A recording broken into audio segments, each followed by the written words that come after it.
वंदे मातरम। बंधुओं, मनुष्य के शरीर में 3 प्रकार की नाड़ियां होती हैं, ईरा, पिंगला और सुषुम्ना, जिसको हम वात, कफ, पित्त भी कहते हैं। आयुर्वेद का मानना है कि इन्हीं 3 नाड़ियों के आपसी सामंजस्य पे व्यक्ति का जो स्वास्थ्य है वो निर्भर करता है, और जब ये सामंजस्य बिगड़ जाता है किसी भी प्रकार से तो व्यक्ति अस्वस्थ रहने लगता है। ठीक इसी प्रकार से जो हमारा व्यवहारिक जीवन है उसमें जो भिन्न भिन्न समस्याएं हैं, वो कुछ व्यवस्था जो स्थापित व्यवस्थाएं हैं उनमें सामंजस्य का अभाव होने के कारण होती है। जनसंख्या, दूसरा है शिक्षा और तीसरा है स्वास्थ्य। ये 3 व्यवस्थाएं ऐसी हैं, इतनी क्रूशियल है कि इनमें अगर आपसी सामंजस्य का अभाव होता है तभी समाज में जो भिन्न भिन्न प्रकार की समस्याएं हैं जिसको लेकर हम अक्सर चीखते चिल्लाते रहते हैं, जैसे बेरोजगारी, महंगाई, सौहार्द, डोमेस्टिक वायलेंस की बात करें, माल नरिशमेंट की बात करें, ये सारी समस्याएं इन्हीं 3 कारणों से जनित होती हैं। अगर हम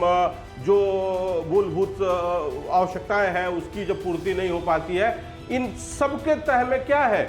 इन सबके तह में यही 3 एक तरह से हम कहें कि ये समाज की नाड़ियां हैं, स्वास्थ्य, शिक्षा और जनसंख्या। अगर जनसंख्या बहुत तेजी से बढ़ेगी तो उन सारे लोग, जैसे भारतवर्ष की हम बात कर रहे हैं, तो जो जनसंख्या की स्थिति है उसके लिए किसी भी सरकार के लिए असंभव है कि सबके लिए स्वास्थ्य और शिक्षा की व्यवस्था कर पाए।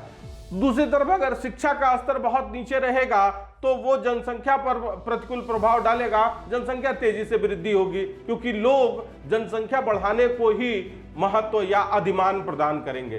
तो अभी जो आज का हमारा प्रश्न है वो सबसे है, स्थापित व्यवस्था से है, और हमारे और आप जो समाज में जिनको ये लगता है कि वो बुद्धिजीवी वर्ग से आते हैं, उन सबसे ये प्रश्न है कि आखिर हम इन विषयों पर कब बात करना शुरू करेंगे।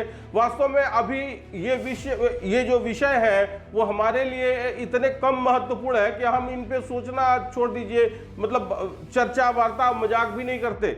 ये तो हमारे लिए कोई विषय है ही नहीं, जबकि वास्तविकता ये है कि सारी समस्याओं की जननी यही 3 कारण है। तो हम जनसंख्या नियंत्रण पे कोई बात नहीं कर रहे हैं, शिक्षा पे कोई बात नहीं कर रहे हैं और स्वास्थ्य पे कोई बात नहीं कर रहे हैं। तो हम सबसे ये प्रश्न करते हैं कि भाई आखिर इस पे चर्चा कब शुरू होगी।